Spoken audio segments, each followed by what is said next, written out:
Hey, what's up YouTube? 8-Bit Opa back again, this time with a review video. Before I get into the actual review itself, I want to thank all of you for coming along so far. We've grown quite a bit over the last 2 weeks. We've gone from 6 subscribers, from the recording of the Diablo 4 trailer reaction, to now a little over 150. Again, I say it every time, some people might think that's small, but I really appreciate each and every one of you.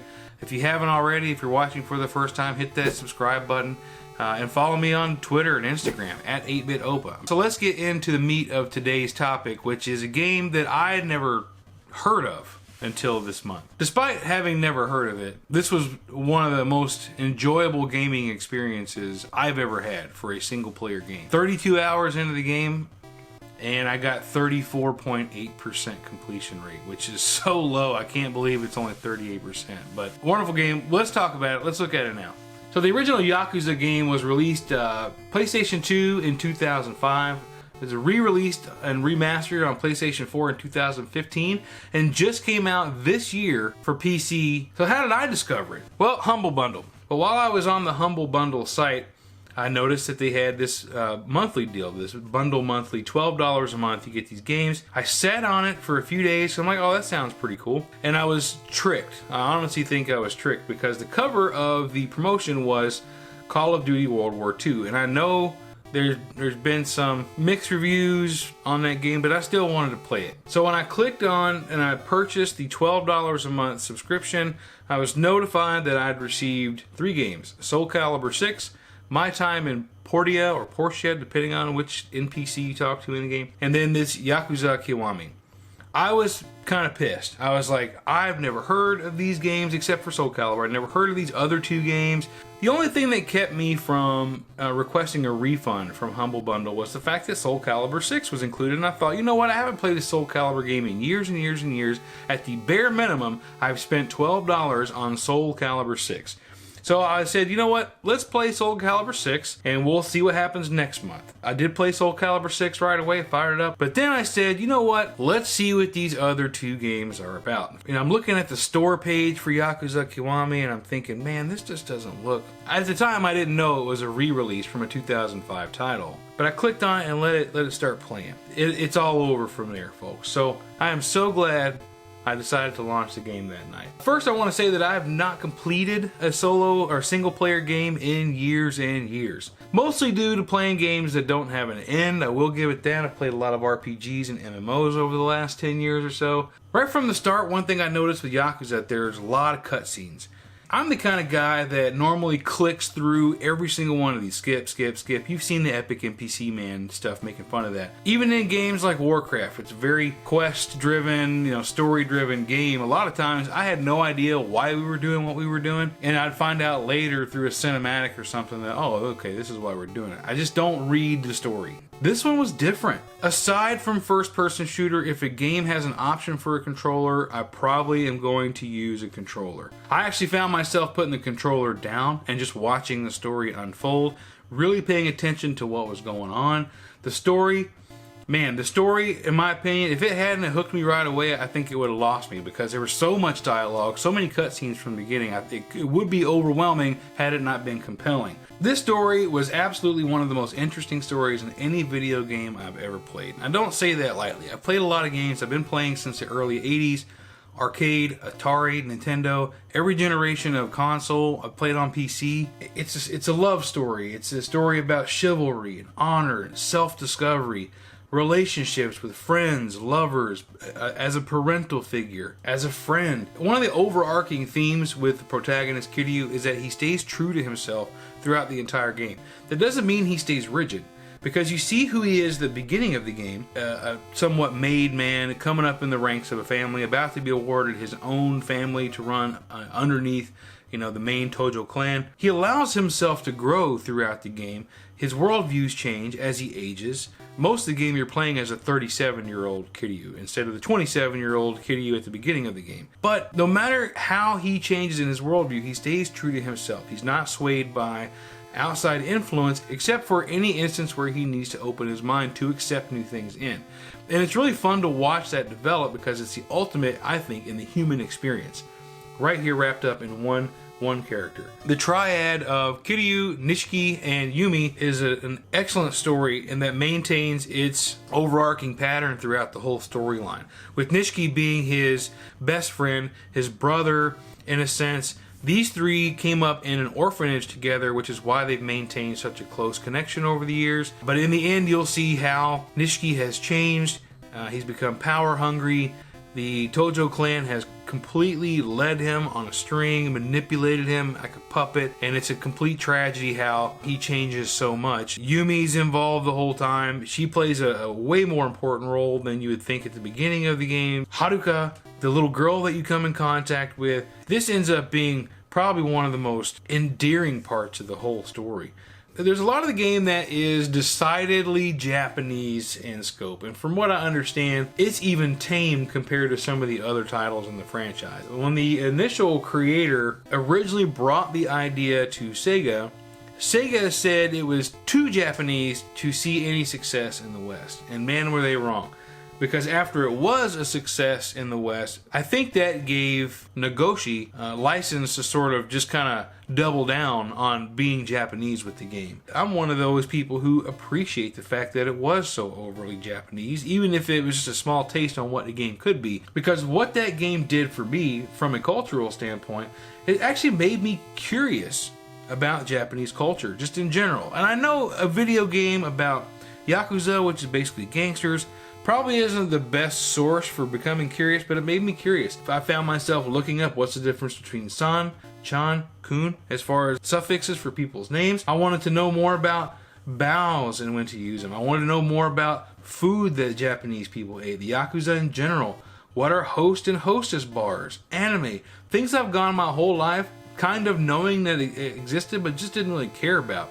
The game used these things so often that I wanted to know more about it personally. Let's talk about gameplay, because after all, this is a review about a video game. All the other stuff I think is what compelled me to keep playing the video game, but ultimately that's what it's about. I thought the gameplay was excellent. It was repetitive at times. The world, relatively open. I've seen a lot of critique out there that it was too small, and you are restricted to a smaller section of Tokyo, but I think that's a good thing, man, because you can open up your world too much and you end up with a Grand Theft Auto type experience where you're having to drive all over the place, which isn't bad, but this game you're on foot a lot. But you can go into the shops, you can go into the restaurants, you can buy things, you can go into a porn store if you want, you can go into the bars. I think it was open enough to make it feel like open world without being so open to where you feel like you're just too small in an electronic environment. Some people on the surface compare this game to GTA, and man, the elitist crowd hates that comparison. Oh, Yakuza is not a GTA game. They'll come down on you so hard you would think you were the Antichrist. But if you're objective about some of the game's elements, there are some similarities to GTA. Some of the things that come up front, the style of the map, exactly like GTA. Use of the cell phone to get mission updates or to keep in contact with some of your friends on side missions.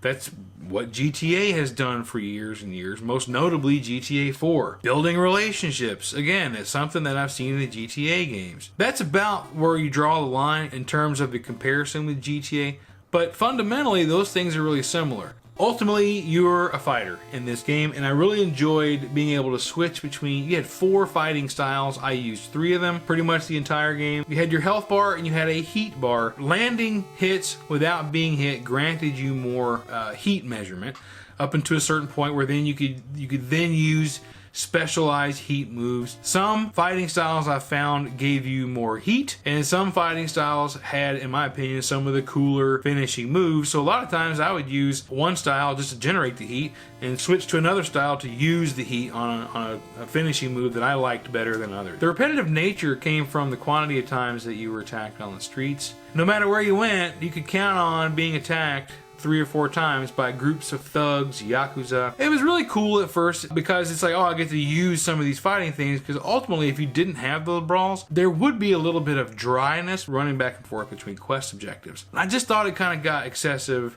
and I found myself near the end of the game trying to outrun the fight, so I just didn't have to stop, especially as I got money. But at the end of the game, I had well over 1 million yen, so I didn't feel the need to beat up people for a couple minutes. It did maintain some of the coolness, especially being able to use the finishing moves. That by far, at the end of the day, Gameplay wise, I never ever got tired of using finishing moves. That was my favorite part. There was a lot of side quests in this game, which is probably why I'm only 34%. I've got to go back and do 66% more if I want to get 100% on this game. I thought the side quests were actually very engaging. The mini games were engaging. You would help victims of gang violence, intervene in domestic violence disputes that were happening on the street. You helped feed an orphan, helped take care of a puppy. You helped an orphan find medical care. You went and raced little remote control cars that you have 100% customizable options for that you could win, purchase. It was just huge, the amount of things that you could do on the side. And again, I don't think this original Yakuza, or Yakuza Kiwami, even scratched the surface of what later games would do for the franchise. My favorite side quest, though, not gonna lie, was building relationships with the two hostesses, Yui and Rina. The way you built relationships with these two were quite similar. Go in, buy some drinks, order some food, have conversations. Depending on how you answered some of their, or responded to some of their questions or statements, if you earned affection or lost affection. Rina was interesting because I don't know if this was the same in 2005 as the 2015 re-release, but she was somebody who was starting to discover her sexual identity and openly discussed that with Kiryu throughout the game. But it was neat having that conversation with her. At the point where you earn enough affection, yes, you do share romantic, intimate moments with both of them. Now that you've heard all the things that I loved about the game, there are only a couple things that I really didn't find either much use for or enjoyment out of. Kiryu's nickname throughout the entire game was the Dragon of Dojima, and the first style of fighting that you use in the beginning of the game is the dragon style. When you go to prison, you lose your dragon style, and the idea is that you have to come back and earn them. And the first way that you're presented with being able to earn them back is through another character named Majima, and the idea is that he wants to fight you at full strength. But he knows that you're not at full strength when you get out, so he'll attack you at random in the streets, and as you beat him in these little one-off skirmishes, then you earn more points in the dragon tree. I thought, okay, this is pretty cool. Fight him 10 times, you beat him 5 times, you fight him in these different scenarios, and it adds more points in the dragon tree. The problem is, there's a point in the story where you kill him before you get to the 10 fights. You can manipulate that, I suspect. I haven't looked into it, but because he seems to attack you at random, I think if you delay fighting him in the story mode for a while, you'll end up unlocking all your dragon tree abilities. The problem is you're just not given any indication that this is what you need to do. I'm doing side quests, I'm going through the story, all of a sudden I'm fighting him in a room full of his guys, and he ends up dying. And sure as shit, you don't see him the entire rest of the game in the capacity of the guy who just randomly attacks you. The problem with this is twofold. One, you don't learn your abilities ever. Two, he comes back later as just a regular living, breathing character near the end of the game, and you're not given any explanation as to why he's back. What happened to him? Did you actually kill him? I mean, you saw a sword go through him. He's dead. You're not given any explanation as to why he's there. But there he is, like nothing ever happened earlier in the game. I feel like it was an oversight. I'm not sure what happened there. The other option to learn your dragon abilities is you meet up with an old guy who basically wants some prizes, or you can buy with points that you earn through this underground fighting tournament. When I say underground, I literally mean underground. They turn the sewers into a red light district of Tokyo, but the cost of these things just start getting a little bit outside of my comfort range, and I ended up just not pursuing it. I didn't learn very many things in my dragon style. I'd already become pretty accustomed to using Brawler, Beast, and Rush, so I didn't feel like there was anything compelling to say, hey, use the dragon style. Even though everything in the game up to that point kind of suggests that you need to master the dragon style, there was no reason to. You didn't have to. Other than these very few things that I could find that I didn't enjoy about the game, mostly around the dragon style and how I felt it was irrelevant, or the inconsistent existence of Majima, and maybe the repetitive play with having to be in so many fights on the street, I really didn't find a whole lot that I could take away from the enjoyment of this game. And ultimately, I have to give this game a full 5 walkers. Even with those couple of, I mean, that's a perfect score, in terms of how I'm going to view it. And, the theory is if something gets a perfect score, that means there was nothing wrong with it. I just can't bring myself to take anything away from this game that actually means something. So should your grandpa play Yakuza Kiwami? You're goddamn right he should.